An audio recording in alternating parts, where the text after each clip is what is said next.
Hello guys, स्वागत है आप सबका। तो आज हम बात करेंगे रतन इंडिया एंटरप्राइज की। और यहाँ पर जो है इस कंपनी को अदानी ग्रुप से जो है एक जो है ऑर्डर मिला है, इसके बारे में हम चर्चा करेंगे। और अगर आप चाहें तो इसके ऊपर अपनी नज़र रख सकते हैं। और ये जो जिस प्राइस के ऊपर अभी इसने हाई बनाया था, तकरीबन ये तो जो है 68 रुपीज़ के आसपास था, बाकी 71 रुपीज़ के आसपास जो है इसका एक मल्टी ईयर वहाँ पर जो है ये ब्रेकआउट भी दे सकता है। अगर उसको क्रॉस करता है तो वो हम आगे देखेंगे जब इसके चार्ट के ऊपर चर्चा करेंगे तब। तो इसके ऊपर चाहे तो आप अपनी नज़र रख सकते हैं। पहले तो पूरा वीडियो ज़रूर देखिए, उसके बाद आप चाहे तो अपना डिसीजन ले सकते हैं। तो ये जो है रिपोर्ट 9 नवंबर की है और आप देख सकते हैं कि रतन इंडिया के शेयरों में 5% से अधिक की तेज़ी। अदानी ग्रीन एनर्जी से ऑर्डर मिलने के बाद चढ़े शेयर। तो अदानी ग्रीन एनर्जी से जो है इसको ऑर्डर मिला है ऑर्डर मिला था। इसके क्वार्टर टू के रिजल्ट के ऊपर भी हम चर्चा करेंगे। तो यहाँ पर पहले तो आप देख सकते हैं कि रतन इंडिया एंटरप्राइज के शेयरों में आज, मतलब कि तब की ये बात है, 9 नवंबर को 5% से अधिक की तेज़ी आई है। ये स्टॉक 5% के आसपास, मतलब कि 63 रुपीज़ का ये शेयर का भाव है। तब जो है 63 रुपीज़ के आसपास जो है भाव पर बंद हुआ था। और कंपनी ने घोषणा की कि उसके electric vehicle motorcycle brand revolt Motors को इलेक्ट्रिक बाइक की सप्लाई के लिए अदानी ग्रीन एनर्जी लिमिटेड से ऑर्डर मिला है। इस घोषणा के बाद आज निवेशकों ने इनमें काफ़ी दिलचस्पी दिखाई। आगे देखते हैं कंपनी का बयान कि रतन इंडिया ने एक एक्सचेंज फाइलिंग में कहा कि leading electric motorcycle company revolt motor renewable energy company Adani green energy limited के कॉरपोरेट फ्लीट को इन्फो फ्रेंडली व्हीकल सप्लाई करेगी। हालांकि कंपनी ने प्राप्त ऑर्डर की राशि, यानी कि रकम नहीं बताई, राशि या अदानी ग्रीन एनर्जी को आपूर्ति की जाने वाली यूनिट्स की संख्या का खुलासा नहीं किया है। तो वो जो है यहाँ पर नहीं बताया गया कि ऑर्डर कितना मिला, कितना बड़ा है या छोटा है। और आगे देखें कि रतन इंडिया ने कहा कि इलेक्ट्रिक बाइक की सप्लाई अदानी ग्रुप की कंपनी की कार्बन फुटप्रिंट को कम करने की योजना के अनुसार है। फाइलिंग में कहा गया है कि यह डील सस्टेनेबल ट्रांसपोर्टेशन सॉल्यूशन में बदलाव का भी प्रतीक है और बेहतर भविष्य के लिए रतन इंडिया और AGEL यानी कि अदानी ग्रीन एनर्जी की प्रतिबद्धता को दिखाता है। तो अदानी ग्रुप से इसको ऑर्डर मिला है, तो इसके ऊपर जो है ये कंपनी हमारे जो है हमारे रडार के ऊपर आई, तो सोचा कि इसको जो है शेयर कर दे इसके आपके साथ। आगे देखते हैं कि कंपनी के बारे में। तो Revolt Motors Rattan India enterprise का इलेक्ट्रिक मोबिलिटी डिवीज़न है जो EV, e-commerce, financial technology, fashion और ड्रोन जैसे नए ज़माने के बिजनेस में लगा हुआ है। कंपनी काफ़ी यहाँ पर अगर देखें तो बढ़िया लग रही है, छोटी सी कंपनी है। रिवोल्ट मोटर्स ने AI एनेबल इलेक्ट्रिक मोटरसाइकिल पेश की है। कंपनी ने इस महीने रिवोल्ट मोटर्स द्वारा देश भर में 52 नई डीलरशिप खोलने की घोषणा की है। डीलरशिप बिक्री के बाद सपोर्ट, स्पेयर पार्ट्स की उपलब्धता और तकनीकी सहायता सहित कई तरह की सेवाएं प्रदान करेगी। अब देखते हैं इसके रिज़ल्ट के बारे में। तो ये इसके रिज़ल्ट आए थे तब की बात है और अभी अभी इसके रिज़ल्ट आए एक्चुअली। तो यहाँ पर आप देख सकते हैं कि ये कंपनी की रेवेन्यू जो है रुपीस मिलियंस में है। तो एक शून्य या एक डिजिट जो है आप इसको कम कर सकते हैं। यहाँ पर दिखाए अगर देख तो कि ये जो इसका रेवेन्यू है पिछले साल के मुकाबले इस साल रेवेन्यू अच्छा रहा। तकरीबन पिछले साल अगर टोटल रेवेन्यू देखें तो 1281 करोड़ था और इस साल जो है 1618 करोड़ के आसपास रहा। और इसके अंदर जो है ये अदर इनकम का भी इंक्लूड है, वो हम आगे देखेंगे।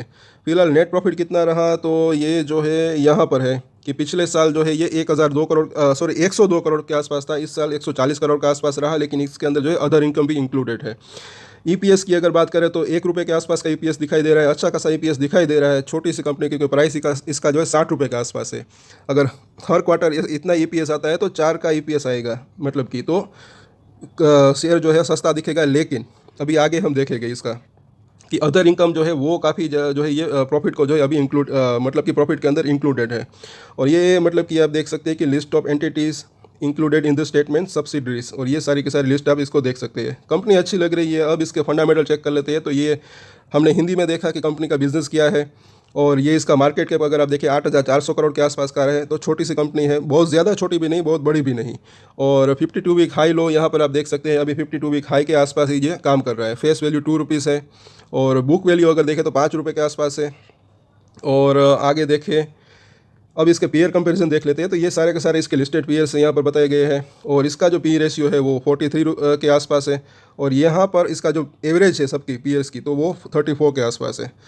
Price to book value, current market price to book value अगर देखें तो वो भी थोड़ा सा ऊंचा यहाँ पर दिख रहा है। इसका जो है 11 के आसपास का है, और इसके पीयर ग्रुप की अगर एवरेज देखें तो 3.5 के आसपास है। डेट टू इक्विटी रेशियो की अगर बात करें तो वो थोड़ा सा यहाँ पर हाई दिख रहा है 1.74 के आसपास का, और उस दूसरा का जो है थोड़ा सा कम है। लेकिन आगे देखते हैं अब इसके क्वार्टरली रिजल्ट। इसके अंदर जो है एक समझने की ज़रूरत है, मतलब कि आपको कुछ नया सीखने को मिलेगा। यहाँ पर अगर देखें तो सितंबर क्वार्टर के अभी रिजल्ट इसके अभी अभी आए हैं ये, मतलब तो यहाँ पर अगर आप देखेंगे तो रेवेन्यू अच्छी खासी रही, 1400 करोड़ के आसपास की। नेट प्रॉफिट भी 140 करोड़ का रहा। लेकिन यहाँ पर एक है चीज़, ये अदर इनकम, ये जो है 174 करोड़ का रही।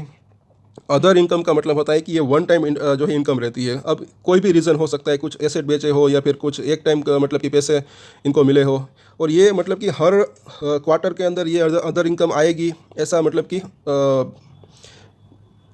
मतलब कि ऐसा जो है ये, जैसे कि आप देख सकते हैं यहाँ पर अदर इनकम जून क्वार्टर के अंदर 205 करोड़ आई थी, यहाँ पर आई थी, और पिछले क्वार्टर में कम जो है अदर इनकम नहीं थी, यहाँ पर तो बिल्कुल भी नहीं थी। तो अदर इनकम जो है वो अदर इनकम ही होती है, इसलिए इसको कहा जाता है अदर इनकम।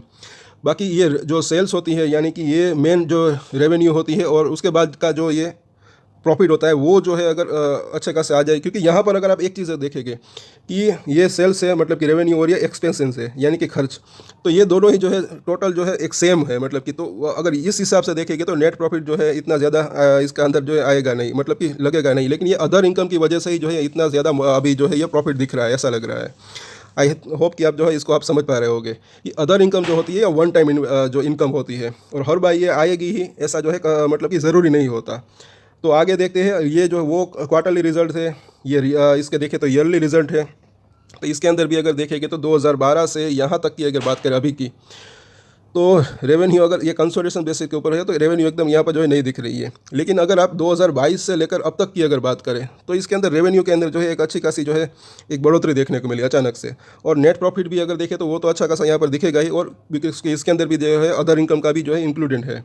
फिलहाल हम इसके फिर भी इसके अगर देखें तो प्रॉफिट ग्रोथ और सेल्स ग्रोथ की अगर इसको हम ना देखें, लेकिन इसके शेयर की अगर कागर देखें तो अच्छा खासा रिटर्न इसने दिया है, ऐसा यहाँ पर आप देख सकते हैं, चाहे वो 10 साल, 5 साल, 3 साल और एक साल के अंदर हो। तो इसके सेल्स का मतलब कि शेयर की प्राइस जो है वो अच्छा खासा इसने रिटर्न दिया है। अब इसकी बैलेंस शीट देख लेते हैं, तो बोरोविंग यानी कि कर्जा कितना है, तो यहाँ पर भी अगर आप देखेंगे तो तकरीबन कर्ज़ा थोड़ा सा बड़ा है। अब हो सकता है कि अपने अपने बिज़नेस के विस्तार के लिए ये जो है थोड़ा सा कर्ज़ा इसने जो है बढ़ाया हो। 1271 करोड़ के आसपास का कर्ज़ा है, तो ना कम लग रहा है ना ज़्यादा लग रहा है, ठीक ठाक यहाँ पर कर्ज़ा यहाँ पर इसका दिख रहा है। शेयर होल्डिंग पैटर्न जो है वो इसकी अच्छी खासी यहाँ पर दिख रही है। इतनी छोटी कंपनी है, प्रोमोटर के पास जो अगर देखें तो अच्छी खासी होल्डिंग है, 74% के आसपास की। FIIs जो है वो अच्छे खासे घुसे हुए हैं इसके अंदर, 9% से भी ज़्यादा FIIs है इसके अंदर, 9.40%। तो ये बात जो है आप नोट करके रख सकते हैं। पब्लिक के पास से 15% के आसपास की होल्डिंग। आगे देखते हैं, अब इसके चार्ट के ऊपर चर्चा करते हैं। सबसे पहले इसका डेली चार्ट हमने ऑलरेडी इसका देखा, और यहाँ तक का इसने हाई बनाया, ये मल्टी ईयर ब्रेकआउट के आसपास था, उसके बाद थोड़ा सा करेक्शन आया। वीकली चार्ट अगर देखेंगे हम तो यहाँ पर भी अगर देखेंगे तो 40 रुपये से जो इसके अंदर अच्छी खासी तेज़ी आई पिछले दिनों के अंदर, वो भी अच्छे खासे वॉल्यूम के साथ, फिर थोड़ी सी प्रॉफिट बुकिंग, और वापस से थोड़ा सा जो है बाउंस बैक इसके अंदर आ रहा है।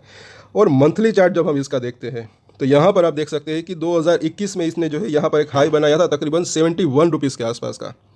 अगर इसको ये क्रॉस करता है तो जो है इसके अंदर एक ब्रेकआउट आ सकता है। तो अगर आप चाहे तो इसके ऊपर अपनी नज़र रख सकते हैं, चाहे तो मतलब कि याद रख सकते हैं इसको जब भी आपको ठीक लगे। और अगर आपको इन्वेस्टमेंट करना है तो कर सकते हैं, छोटी सी इन्वेस्टमेंट अगर करनी है तो कर सकते हैं, 50 शेयर 100 शेयर, वो भी अगर आपको करना है तो इन्वेस्टमेंट, और वो भी लॉन्ग टर्म के लिए मुझे ऐसा लग रहा है कि अच्छा रह सकता है। अगर कंपनी का बिजनेस अच्छा रहता है तब की बात है।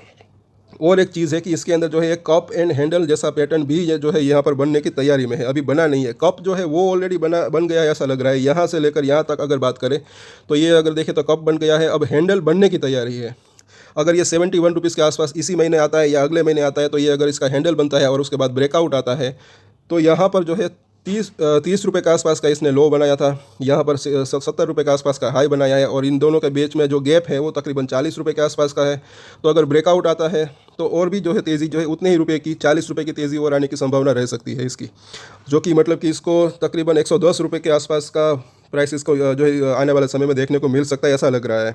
और यहाँ पर बात हो रही है लॉन्ग टर्म की, ये मंथली चार्ट है, तो 1 साल, 1.5 साल, 2 साल तक ये मतलब कि प्राइस आने की पॉसिबिलिटी रह सकती है। और अगर राउंड फिगर नंबर देखें तो 100 रुपीज़ तक जाने की संभावना रह सकती है। और यहाँ पर डेली चार्ट इसका तो अब शॉर्ट टर्म के इसके सपोर्ट और रजिस्टेंस हम देख लेते हैं। 61 रुपीज़ के आसपास का प्राइस है। तो यहाँ पर देखें तो शॉर्ट टर्म का अगर सपोर्ट जो है, 2 सपोर्ट यहाँ पर दिख रहे हैं। एक तो ये 55 रुपीज़ के आसपास, और उसके बाद देखें तो 50 रुपीज़ का भाव। और यहाँ पर फिलहाल देखें तो ये 5 और 9 डेज़ का जो मूविंग एवरेज है, यहाँ पर भी ये जो है सपोर्ट ले सकता है। और ये छोटा शेयर है, तो चाहे इसके अंदर जो है कई बार ऐसा होता है कि वोलेटिलिटी थोड़ी सी ज़्यादा भी रहती है। और अब रजिस्टेंट की बात करें तो डेफिनेटली हमने देखा पहला रजिस्टेंट तो जो है 71 रुपीज़ के आसपास ही दिख रहा है, भले ही 10 रुपये ऊपर हो। उसके बाद अगर इसको क्रॉस करता है तो ये 80 रुपये से जो है 100 रुपये तक जाने की इसकी संभावना रह सकती है। बीच बीच में रजिस्टेंट का सामना भी इसको करना पड़ सकता है। तो अगर आप चाहें तो इसके ऊपर अपनी नज़र रख सकते हैं, और अगर आप चाहें तो छोटा सा इन्वेस्टमेंट इसके अंदर करना चाहे तो कर सकते हैं। बाकी मर्ज़ी आपकी है, मतलब कि वो भी लॉन्ग टर्म की अगर बात करें तो। और अदानी ग्रुप से इसको ऑर्डर मिला है, तो ये कंपनी हमारे रडार के ऊपर आई, तो सोचा कि इसके ऊपर हमने जो है शेयर करें, और इसके फंडामेंटल भी हमने देखे।